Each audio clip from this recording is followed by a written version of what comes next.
అని చెప్పి సరే వ్రతం మళ్ళీ వచ్చి చేయొచ్చు అనుకొని వెళ్ళిపోయి. కానీ భగవంతుడు అట్లా అనుకోలే. ఈమెకు నేను ఏం సౌభాగ్యం ఎక్కడి నుంచి వచ్చింది, నేను ఇచ్చిందంతా ఈమెకే కదా, ఇంత దాంట్లో నా వ్రతాన్ని నేను కించపరుస్తుందా అని చెప్పి ఊరి బయట మాయానది కల్పించి అల్లుండి పడిని దాంట్లో ముంచేసి అక్కడ ఉన్నోళ్ళు పక్కన ఉన్నోళ్ళు అందరూ కూడా బాధపడుతున్నారు అక్కడే. అప్పుడు ఈ కళావతి కూడా పోయింది బాధపడుతూ ఉండి, మరి ఎన్ని పూజలు నేను చేసింది ఎందుకు, భర్త కొరకే కదా, మరి భర్త లేని నేనెందుకు అని చెప్పి అదే నీళ్ళల్లో అడుగుపెట్టింది. అప్పుడు ఆకాశవాణి నుంచి ఓ మాట వచ్చింది, ఓ కళావతి సత్యనారాయణ వ్రతం మధ్యలో విడిచిపెట్టకూడదు, దాన్ని పూర్తయిన తర్వాత తీర్థ ప్రసాదం తప్పకుండా తీసుకోవాలి, బ్రాహ్మణులకు యథాన శక్తి దక్షిణ తాంబూలాలు ఇవ్వాలి అని చెప్తే అప్పుడు వెళ్ళి మళ్ళీ ఆ ప్రార్థన చేసి తీర్థ ప్రసాదం తీసుకొని వస్తే మాయా అది కూడా మాయమైపోయింది, అందరింటికి వచ్చింది. అయితే సత్యనారాయణ వ్రతం అనుకుంటే తప్పకుండా చేయాలి, ఏదైనా కోరికలు ఉండి కోరికలు తీరిన తర్వాత మాత్రం తప్పకుండా చేయాలి, ఆ తర్వాత వాయిదా వేసుకోవద్దు, అందుకే మాకు కష్టమైందని చెప్పి అందరికీ చెప్పిర్రు. వాళ్ళు కూడా వ్రతం చేసి అష్ట సంపదలు అనుభవించి చివరికి స్వర్గానికి పోయినటువంటి వాళ్ళు అయ్యారు. 4వ అధ్యాయ సమాప్త. జయ సత్యనారాయణ భగవానికి జై. కొట్టండి, కొబ్బరికాయ కొట్టండి. ఇక మంచి మనిషికి ఇవ్వాలని ఏం లేదు, అది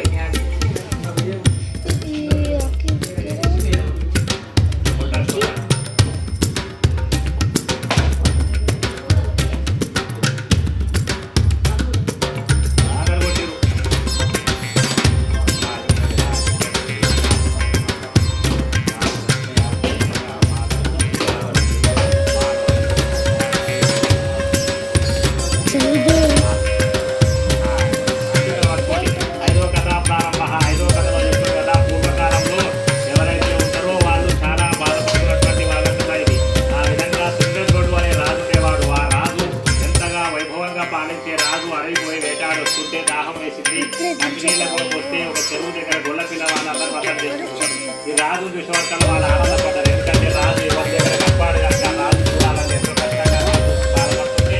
ఆ రాజు కనపడేసరికి కదా ఆనందం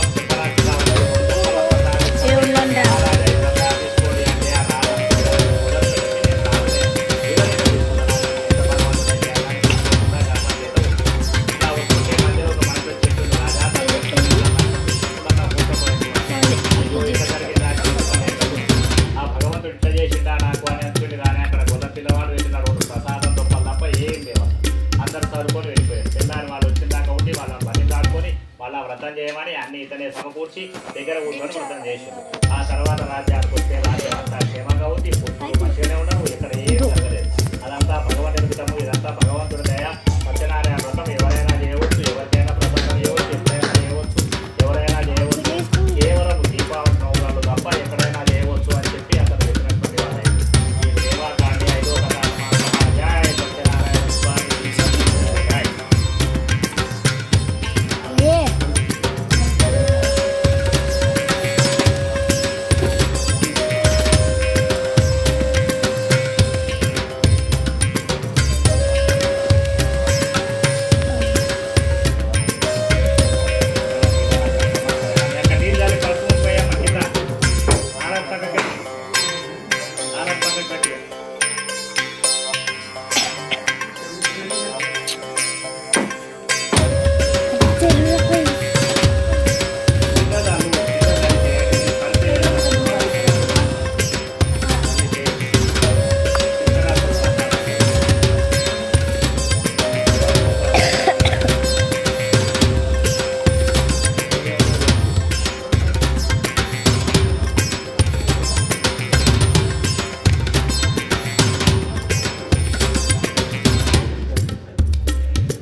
జరుగు జరుగు జరుగు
రాజా